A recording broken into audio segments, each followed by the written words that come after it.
बिस्मिल्लाहिर्रहमानिर्रहीम। हमारे साथ मौजूद हैं सलमान लाली साहब। इनसे हम जानेंगे मौजूदा सूरत-ए-हाल जो बजट आ रहा है उसके बारे में। सलमान भाई कैसे हैं आप? अस्सलाम वालेकुम शहजाद, कैसे हैं आप? मैं बिल्कुल ठीक-ठाक। अच्छा सलमान भाई, जो बजट पेश करने जा रहे हैं कि अवाम को कोई रिलीफ मिलता हुआ नज़र आ रहा है? आज इक़्तिसादी सर्वे भी सागदार साहब पेश करेंगे। क्या कहते हैं इस बारे में आप? अच्छा देखें, अवाम का रिलीफ एट द मोमेंट इतना इम्पोर्टेंट नहीं है शहजाद। टू बी ऑनेस्ट, अवाम ने 1 साल के दौरान जो तकलीफ़ें बर्दाश्त की हैं और 2018 के बाद जो इन्फ्लेशन हमने बर्दाश्त की है, हम कुछ ऐसा मज़ीद कर लेंगे।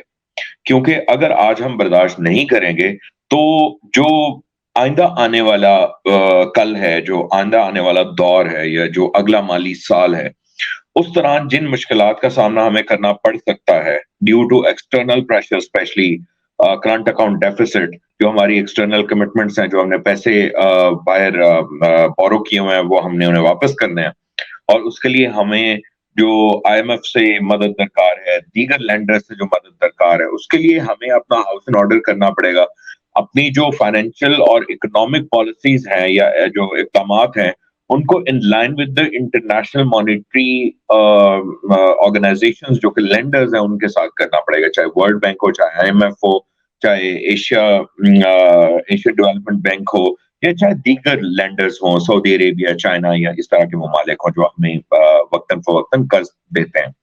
तो बुनियादी तौर पर जो बजट है, मेरी नज़र के अंदर वो इतना अहम नहीं है। कुछ इक़दामात करेंगे जो पॉपुलिस्ट होंगे और मेरे ख़्याल में आज तक इस हुकूमत ने जितने पॉपुलिस्ट इक़दामात किए हैं, यानी अभी रिसेंटली जैसे उन्होंने पेट्रोल और डीज़ल की कीमतें कम की और जैसे ही वो कीमतें कम की, उसके बारे माहिरीन ने कहना शुरू कर दिया। तमाम जो हमारे पब्लिकेशंस हैं, इंग्लिश न्यूज़पेपर्स हैं, उन सब लोगों ने एडिटोरियल्स भी लिखे, आर्टिकल्स भी लिखे कि जी अब आप आईएमएफ को बस आप समझ लें कि जी it is gone now. Currently IMF हमें लिफ्ट नहीं कराने वाला बिकॉज़ वो उनकी शराइत के खिलाफ जाकर हमने किया।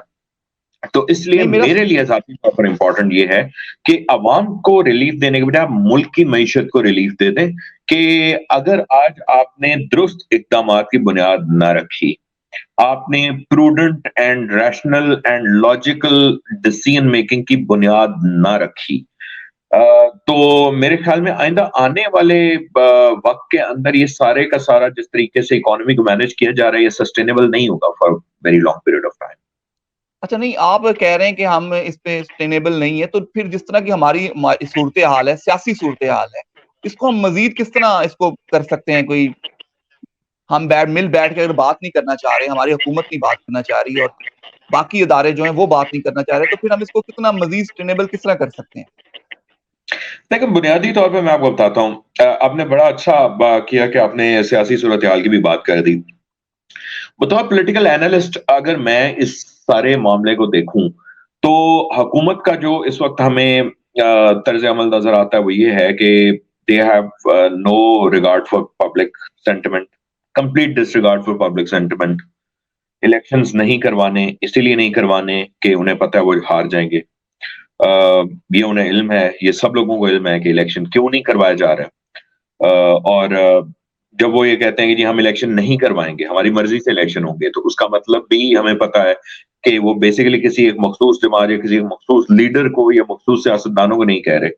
वो बेसिकली हम अवाम को कह रहे हैं कि आपकी कोई हैसियत नहीं है, आपकी मर्ज़ी और आपकी मंशा की कोई हैसियत नहीं है। आपके जो हकूक आइन के अंदर लिखे हुए हैं या कानून के अंदर मौजूद हैं, वो आइन और कानून हमारे लिए एक कागज़ का टुकड़ा है बुनियादी तौर पर। तो एक तो ये हो गया। दूसरी बात ये है सलमान कि भाई 1 मिनट मौजूदा 1 मिनट आप 1 मिनट 1 मिनट यही मैं यहीं से आपकी बात को आगे हम बढ़ाते हैं। आपने कहा कि जी आइन और जो हमारी लोग हैं, जैसे मेरे जैसे यंगस्टर हैं, आप जैसे हैं जिन्होंने एक पिछला दौर भी देखा और ये फ्यूचर का दौर भी देख रहे हैं। हमने भुट्टो नहीं देखा, लेकिन हमने 90 या 2000 की सियासत को थोड़ा-सा करीब से देखा है। हम वोट नहीं डालते थे, लेकिन सियासत को हमने बड़े करीब से देखा है। आपको लगता नहीं है कि सियासी जो सूरत-ए-हाल वो चेंज हो चुकी है, लेकिन हमारे लोगों को समझ नहीं आ रही? देखें शहज़ाद, प्रॉब्लम पता क्या होता है? पाकिस्तान के अंदर बुनियादी तौर पर सियासतदान बहुत कम पाए जाते हैं, ठीक है? जिन्हें आप लेजिटिमेट सियासतदान कह सकते हैं। अब लेजिटिमेट सियासतदान कौन होता है बुनियादी तौर पर? वो बंदा जिसको आप देखते हैं ग्रास रूट से वो काम करना शुरू हुआ, बीइंग अ वर्कर वो ऊपर आया। पहले वो यूनियन काउंसिल के अंदर आया, उसके बाद फिर वो मज़ीद आगे बढ़ा। फिर उसके बाद at some point of time उसको इतना एक्सपीरियंस हो गया और उसको मौका मिल गया कि वो प्रोविंशियल असेंबली के अंदर आ सके या नेशनल असेंबली के इलेक्शन लड़ सके। फिर पार्लियामेंट के अंदर उसको कोई एक्सपीरियंस हासिल हुआ और उसने लेजिस्लेशन की, उसने मुबाहिस सुने, उसने कमिटीज के अंदर बैठकर हुकूमत के ऊपर जो ओवरसाइट का काम है, क्योंकि पार्लियामेंट के दो फंक्शंस हैं, एक गवर्नमेंट जो काम करी उसके ऊपर ओवरसाइट करना, उस पर नजर रखना, और दूसरा उसका काम है लेजिस्लेशन करना। सो वो पढ़ा लिखा आदमी भी है, उसको इकोनॉमी का भी पता है, उसे कानून का भी पता है, उसे बैनुल अक़वामी जो मामलात है, जैसे कि तरक्की याफ्ता ममालिक में होता है, हर किसी का अपना इंटरेस्ट होता है, उन्हें उनके इंटरेस्ट की कमेटीज के अंदर डाला जाता है, यूके के अंदर होता है, अमेरिका के अंदर होता है, डिफरेंट स्टैंडिंग कमेटीज होती हैं, उनके अंदर वो कई कई बरस तक वो सर्व करते हैं और उनका एक्सपीरियंस जबरदस्त होता है। जैसे सेनेटर जॉन मकेन मरहूम, अब उनका जो एक्सपीरियंस है related to military affairs and related to a lot of military strategic issues, वो मेरे ख्याल में शायद ही किसी और का होगा। इसी तरह बहुत सारे ऐसे सेनेटर्स हैं, कांग्रेसमैन हैं अमेरिका के, जिनको इंटेलिजेंस के अफेयर्स का बहुत ज्यादा पता है, because they have served in the standing committees, जो कि बुनियादी तौर पर इंटेलिजेंस के मामला को देखती है। उसके बाद फिर आपका आता है कि जी you become a politician and you run for an office, या आप कहीं सेक्रेटरी ऑफ स्टेट बन जाते हैं, या आप प्रेसिडेंशियल इलेक्शन के लिए चले जाते हैं। तो एक आपकी लॉजिकल एक ट्रेजेक्टरी होती है जिसके जरिए आप पॉलिटिशियन बनते हैं। लेकिन पाकिस्तान के अंदर ऐसा नहीं होता। पाकिस्तान के अंदर क्या होता है कि आपके ताल्लुकात होने चाहिए, आपके पास पैसा होना चाहिए, और ताल्लुकात किन के साथ होने चाहिए वो आपको भी पता है। ठीक है, अगर कल को आपने और मैंने भी अगर पॉलिटिक्स में आना है, तो हमारे लिए उन अहम क्वार्टर्स, उन ताकतवर क्वार्टर्स के साथ ताल्लुकात का होना बहुत जरूरी है, we want to be in politics and successfully. तो इसलिए यहाँ पर पॉलिटिशियंस है नहीं है। यहाँ पर बुनियादी तौर पर बिलखसूस 1985 के जो इंतखाबात हुए गैर जमाती, इसके अंदर बहुत से सियासतदान उठे, बहुत से नए सियासी किरदार हमारे सामने, उनमें ये मियाँ साहिबान की फैमिली भी, और तकरीबन प्रैक्टिकली एट द मोमेंट अगर आप देखें, मुस्लिम लीग नून, मुस्लिम लीग काफ, पाकिस्तान तहरीक इंसाफ, पाकिस्तान पीपल्स पार्टी, ये जितनी जमातें हैं, इनके अंदर आज जितने भी लोग मौजूद हैं, ये उस दौर की बेसिकली नर्सरी से आए हुए हैं। वो जो गैर जमाती इंतखाबात और जनरल ज़िया उल हक के दौर के जो जनरल जिलानी के काम वगैरह थे, उन सबसे है। एक और काम हुआ 1980s के दौरान शहजाद, वो ये हुआ कि उससे पहले बुनियादी तौर पर जो सियासतदान होते थे ना, वो मुअज़्ज़ज़ लोग होते थे, फ्यूडल्स होते थे बुनियादी तौर पर। उनके खिलाफ एक तवील अरसे से मखसूस लोगों ने सच बड़ी हद तक, लेकिन किसी हद तक एग्जैजरेटेड एक नैरेटिव चलाया कि ये बड़े जालिम होते हैं, ये मज़ारों के साथ, गरीब लोगों के साथ जुल्म करते हैं। किसी हद तक बाज़ इलाकों के अंदर वो सच था और वो आज भी सच है, उनको किसी ने नहीं मना किया। लेकिन बहुत सारे लोग नहीं भी करते थे, बड़े पढ़े लिखे, बड़े मुअज़्ज़ज़ लोग थे। और उन फ्यूडल्स या उन जमींदार सियासतदानों के अंदर एक खूबी थी कि वो लोग कुछ सकाफत थी उनकी, कोई तहजीब थी, कोई बुनियादी तौर पे कोई उनके वैल्यूज नहीं। वो लोग खाते पीते नहीं थे, करप्शन नहीं करते थे। अब जब sir furrows Khan Noon became prime minister of Pakistan back in the days, तो वो तनख्वाह नहीं लेते थे, वो उनका अपना, उनके प्राइम मिनिस्टर हाउस का, बल्कि उनके जो सेक्रेटेरिएट के मुलाजमीन के लिए गंदम आती थी, वो उनके स्टेट से आती थी, सरगोदा से। ठीक है, नून फैमिली से उनका ताल्लुक था, बहुत बड़े वो जमींदार थे, बहुत बड़ी स्टेट के मालिक थे। इसी तरह उससे पहले जब मुत्तहिदा पंजाब के अंदर 1946 के अंदर सरखिज़ हयात टिवाना पंजाब के वजीर आजम बने, तो he was such a person, he was extremely rich. उन्हें कभी ना उन्होंने करप्शन की, ना उन्होंने कभी हुकूमत के वसाइल को इस्तेमाल किया। लेकिन 80s के बाद ये हुआ कि वो जो लॉट थी वो खत्म हो गई, फिर ताजरों की बहुत बड़ी। अब फॉर एग्जाम्पल न्यूयॉर्क के अंदर कैसर अहमद शेख है, वो एक बिजनेसमैन है। वो जब इलेक्शन के अंदर पूरे वो 4 साल ना आए, लेकिन जैसे इलेक्शन आएगा, he has immense amount of money, he can spend as much money he wants and he can win the election। Salman भाई, मेरा यहीं पे आपसे एक सवाल है। जैसे अभी एक किंग पार्टी बनी है, पाकिस्तान इस्तेकाम पार्टी जो भी बनी है, आपको लगता नहीं है इस टाइम एक नौजवान लॉट है उन्हें चैलेंज करने के लिए उठेगी? पाकिस्तान में कुछ चेंज होता हुआ हमें नजर आ रहा है कि अगर आप तरीके इंसाफ को माइनस करेंगे तो कुछ, आपको लगता नहीं है? बहुत से इलाकों में, ज्यादा नहीं समझते, चेंज इतनी जल्दी नहीं आएगा, लेकिन लेट आप 10 साल बाद समझ लें। लेकिन अभी लोग, कुछ नए पॉलिटिशियन आपको सामने होते हुए नजर नहीं आ रहे, वो चैलेंज करेंगे नहीं? देखें बहुत मुश्किल है, बहुत मुश्किल है। शहज़ाद हमारे यहाँ जो माहौल आजकल बन गया उसके बाद बहुत मुश्किल है कि कोई इनको चैलेंज कर सके। This is a Kings party. Why do they say it's a king's party? Because it represents and protect the interests of the kings, and we know who the kings are in Pakistan, and rightly so. And they have always been like this. We need to just respect the fact that they have always been there, and we need to acknowledge it. We should not be as idealist कि हम कोई stupid हरकतें करें. The most important thing, Shahzad, is कि ये Kings party can not be effective in any way. इनके पास vote bank नहीं है, इनके पास पैसा बहुत ज्यादा है, ठीक है, but they do not have votes, and without the support of the king और without the support of the quarters who matter the most in our country, they can't survive. अगर कोई किसी डिल्यूजन में है, इनमें से भी या हम में से भी कोई डिल्यूजन में है कि ये जो किंग्स पार्टी है बुनियादी तौर पर they have some value, they are just pieces of tissue papers, ठीक है, इन्हें इस्तेमाल किया जाएगा at some point of time, जब इनकी वो वैल्यू खत्म होगी, they will be thrown out. But the most important thing is for them to survive, for this particular King's Party to survive and to thrive in the politics, you need to remove one factor or one equation, one variable from the whole equation of Pakistani politics, and that variable is Imran Khan. ठीक है, अब आप उसे किस तरह से remove कर सकते हैं? आप उसे नहल करवा सकते हैं, ठीक है, आप उसे जेल में डाल सकते हैं, आप उसे मुल्क से बाहर भिजवा सकते हैं। अगर ये तीन चीजें नहीं होती तो कुछ भी सरवाइव नहीं करेगा इनमें से।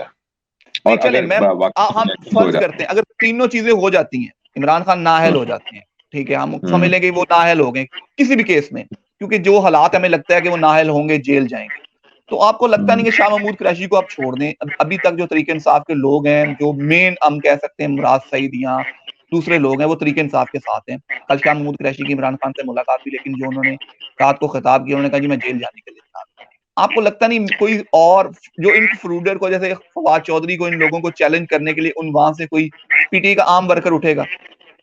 नहीं उठ सकेंगे। क्यों? हम असल में हमारी एक वो है नहीं ना कि हम किस लोगों की हम तरबियत नहीं कर सके इलेक्शन की। जैसे आपने कहा काउंसलर का इलेक्शन नहीं लड़े, काउंसलर का इलेक्शन तो हमें हमारे एमएनए एमपीए ने लड़ने नहीं दिया, आम बंदे को तो लड़ने नहीं दिया, वो उनके सिलेक्टेड लोग होते थे।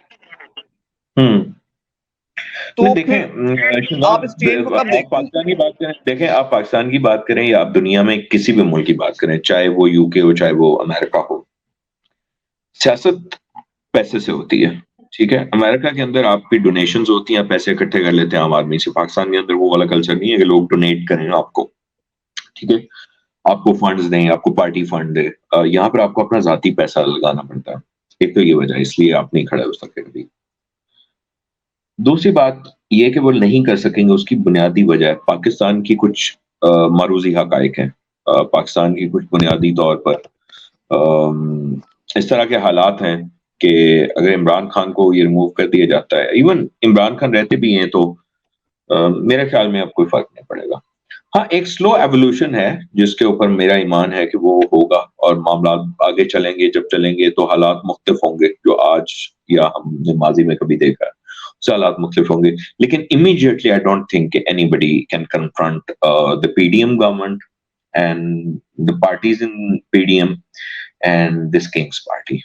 नहीं, जैसे अभी आपने बात की स्लो इनकलाब है, स्लो मूवमेंट है, मैं भी इस पे बिलीव करता हूँ कि एक स्लो काम है, लेकिन अभी नहीं, आने वाले टाइम में कोई 10 साल बाद बेसिकली एवोल्यूशन इर्तिकाई अमल है जो कि चलता रहता है, जिसे कोई नहीं रोक सकता। वो कुदरत का एक अमल।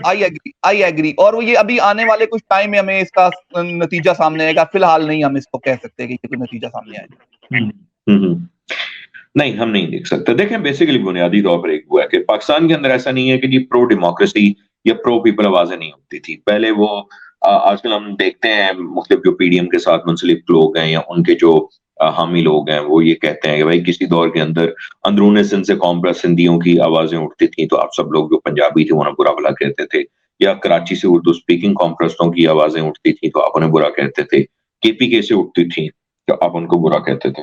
लेकिन अब पंजाब से होगी है तो आपको लेकिन एक चीज हमें मानने की जरूरत है कि पाकिस्तान के अंदर इतने मैसिव स्केल पर, इतने मैसिव लेवल के ऊपर इस तरह के जो एक एनवायरनमेंट हमें नजर आया, पॉलिटिकल एनवायरनमेंट नजर आया in the last few months, वो हमने इससे पहले कभी तारीख में नहीं देखा, वो किसी ने भी नहीं देखा। सो जो हमें आपने जहां से हमारी बात स्टार्ट हुई थी कि economy and sustainability of the system of the state, इंशाल्लाह स्टेट विल सर्वाइव, इंशाल्लाह Pakistan will survive, this is my faith, it is part of my faith, but in order for the system to survive and in order for everyone else who is currently part of the system to survive, आपके पास experience नहीं है इस तरह की situation को counter करने के लिए, बिकॉज आपने इससे पहले कभी इस सिचुएशन को फेस ही नहीं किया, you don't know how to deal with it.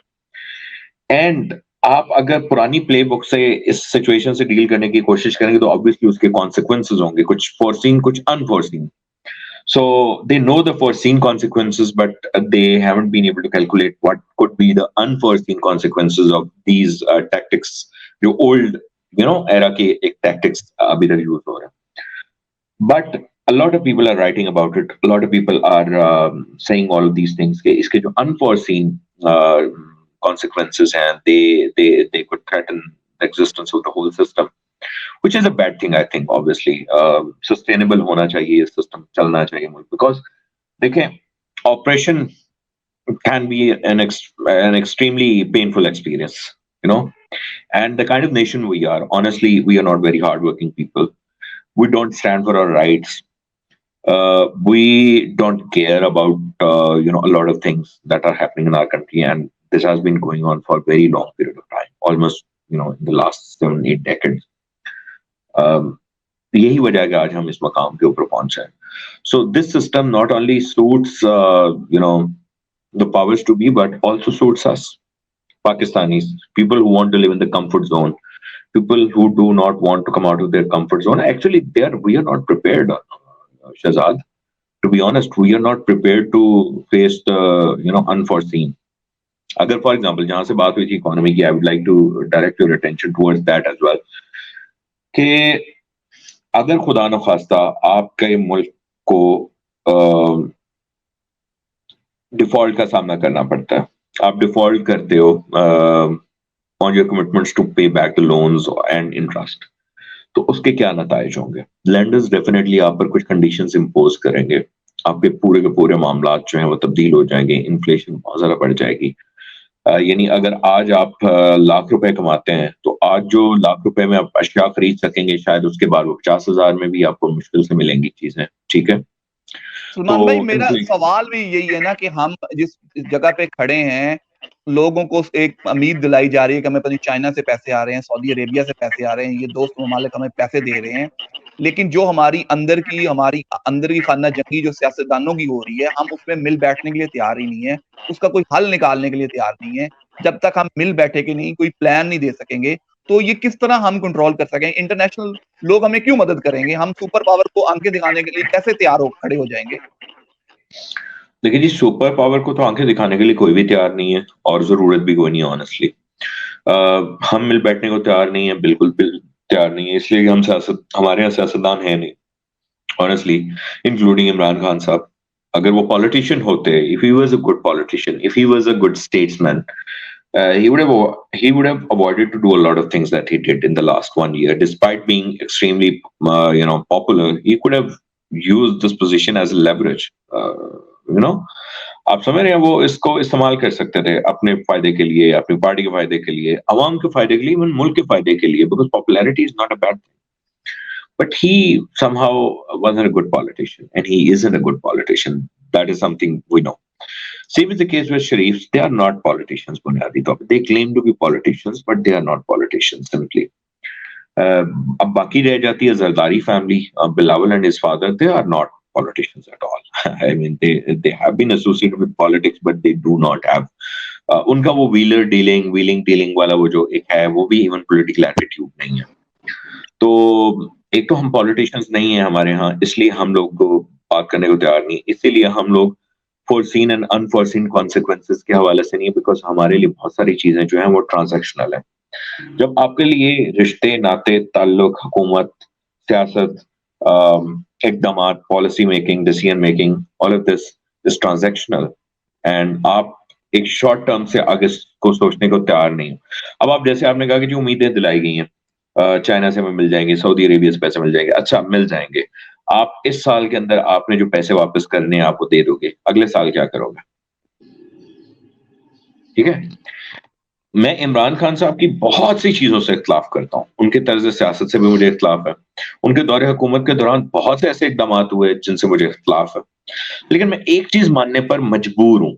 ठीक है, I am forced to admit one thing, कि जिस साल उन्हें हुकूमत से हटाया गया, जो कि टेक्निकली एंड कॉन्स्टिट्यूशनली एक बिल्कुल जायज तरीका था, उसके ऊपर उन्हें इस तरह से रिटेलिएट नहीं करना चाहिए था, और वही चीजें आज उनके सामने आ रही हैं, उन्हें नहीं करना चाहिए था। जब उन्हें हटाया गया तो उस फाइनेंशियल ईयर के अंदर पाकिस्तान ने अपनी तारीख के सबसे ज्यादा एक्सपोर्ट्स अचीव की। ठीक है, उस साल में आपने सबसे ज्यादा रेमिटेंसेस लेकर आए। उस साल में अच्छी खासी तादाद में फॉरेन डायरेक्ट इन्वेस्टमेंट हुई इन डिफरेंट सेक्टर्स, उसमें आईटी सेक्टर्स भी हैं, उसके अंदर टेक्सटाइल सेक्टर के अंदर भी इन्वेस्टमेंट हुई बिलियंस ऑफ डॉलर्स की। ठीक है, तो अब आपके पास बाहर से जो डॉलर्स आएंगे उसके जराए आपके पास तीन ही होते हैं।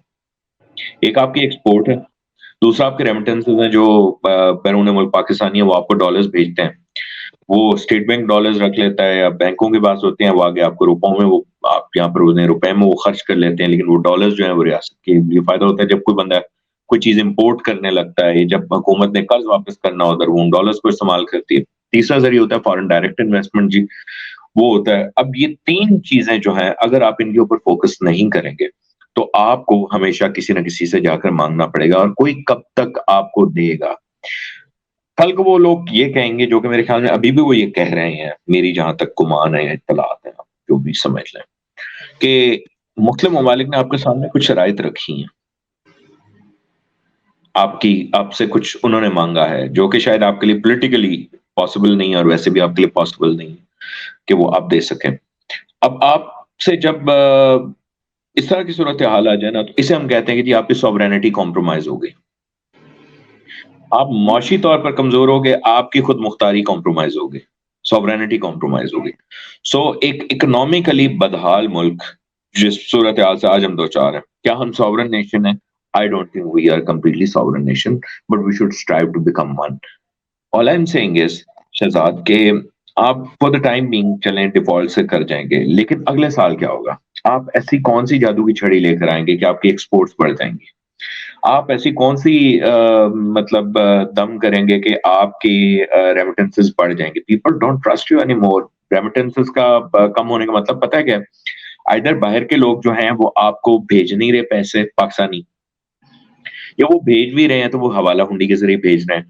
और आप एक साल के दौरान इसहाक डार साहब आए, मिफ्ता साहब आए, उन दोनों ने, जो कि इमरान खान के दौर में कंट्रोल में था और उनके दौर में ये सबसे ज्यादा बढ़ा है ना, उन्होंने लीगल चैनल से सबसे ज्यादा पैसे मंगवाए हैं बैरून मुल्क पाकिस्तानियों से। तो यहाँ पर हवाला हुंडी का जो सिलसिला है वो इसे ये पकड़ तो नहीं सके। हमने ये सब हर तरह की कहानियां सुनी कि जी डॉलर्स जो है वो अफगानिस्तान जा रहे हैं बहुत बड़ी तादाद के अंदर मार्केट से, सुना आपने भी, सुना सबने सुना। फिर हमने एक कहानी सुनी कि जी जहाजों पर यहाँ से भाई पैसा गया।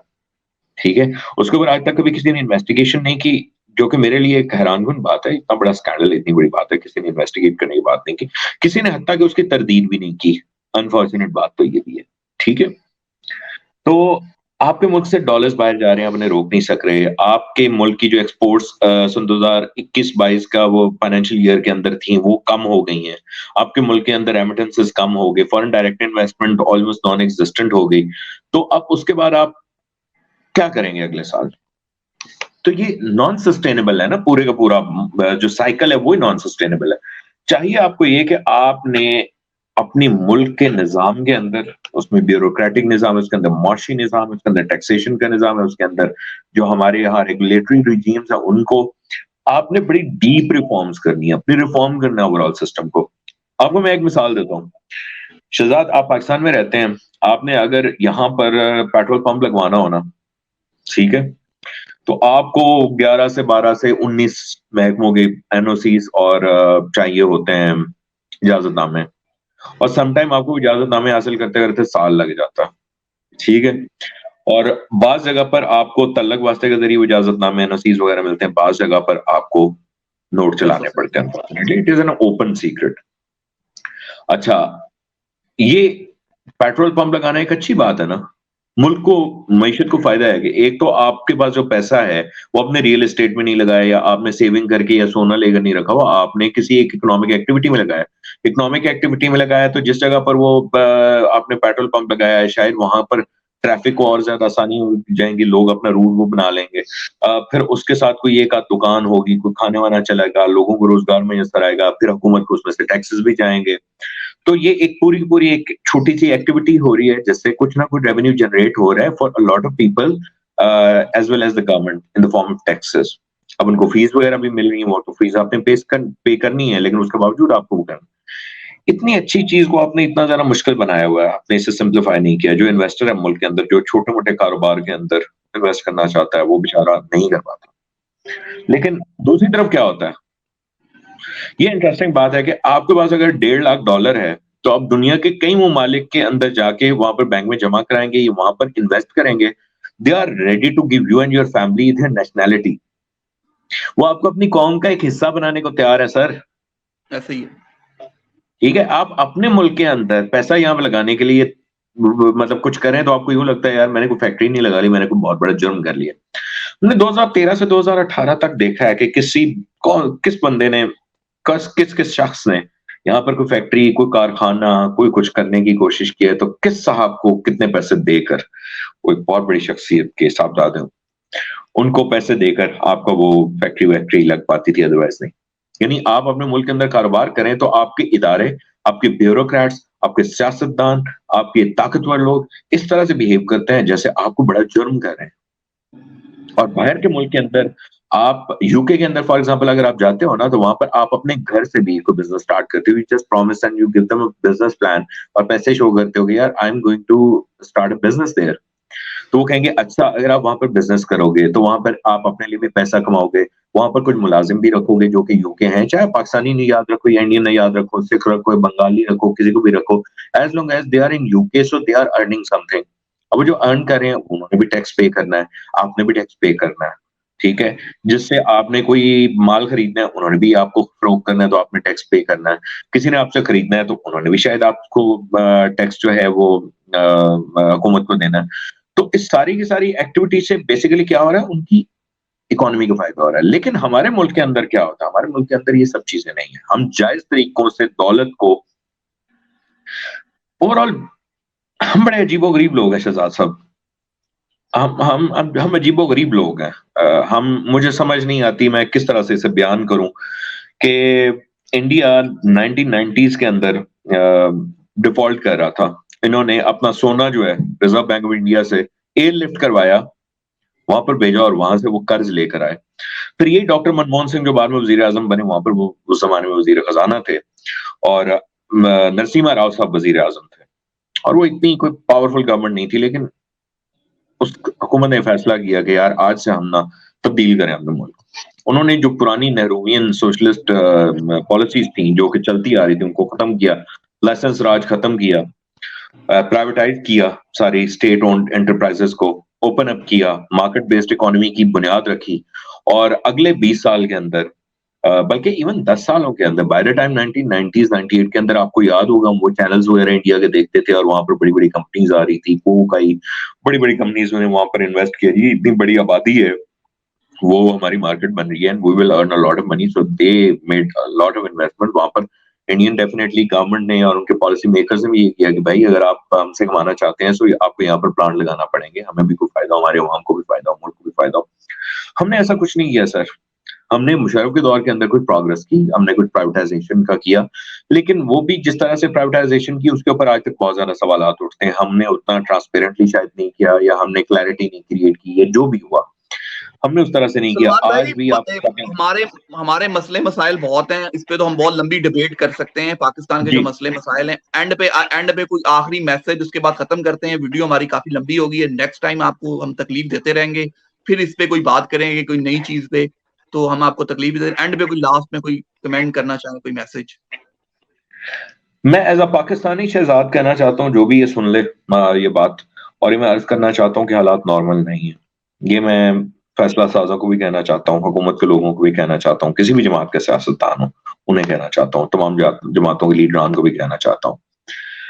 आप अपनी इंटेलिजेंस एजेंसियों की रिपोर्टें मंगवाएं, आईबी से मंगवाएं, आप स्पेशल ब्रांच से मंगवाएं, आप आईएसआई से मंगवाएं, एमआई से मंगवाएं, और अवाम की पल्स चेक करें एंड बी ऑनेस्ट एंड उसको इवेलुएट करें। आपको अवाम की पल्स पता चल जाएगी। वो निकले नहीं है, बाहर नहीं है जो कुछ है, लेकिन अवाम में मैं जहां तक देख रहा हूँ बहुत ज्यादा बेचैनी पाई जाती है, और ये किसी अच्छे मुझे इसका कोई अच्छा नतीजा नहीं मिल रहा। मुझे लगता है ये आने वाले एक मुश्किल दौर का पेश है साबित होगी। अनफॉर्चुनेटली हालात नॉर्मल, प्लीज इस चीज को एडमिट करें कि हालात नॉर्मल नहीं है, और आप नॉर्मल बना सकते हैं। हम नहीं बना सकते, जिसके पास ताकत है शहजाद साहब वही बना सकते हैं ना, वो अपने फैसलों से कुछ चीजें बेहतर कर सकते हैं। So take a decision for the sake of this country, for the sake of this nation.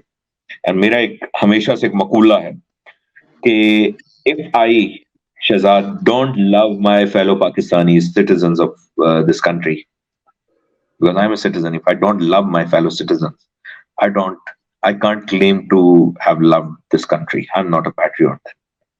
So in order for me to be a patriot, not only that I have to love this land, I also have to love the people who are living in this nation. ठीक है? So that is my message. बहुत शुक्रिया सलमान भाई, आपका जितना शुक्रिया अदा करें कम है। इंशाल्लाह फिर आपको तकलीफ देंगे। अल्लाह हाफिज। Thank you so much for inviting.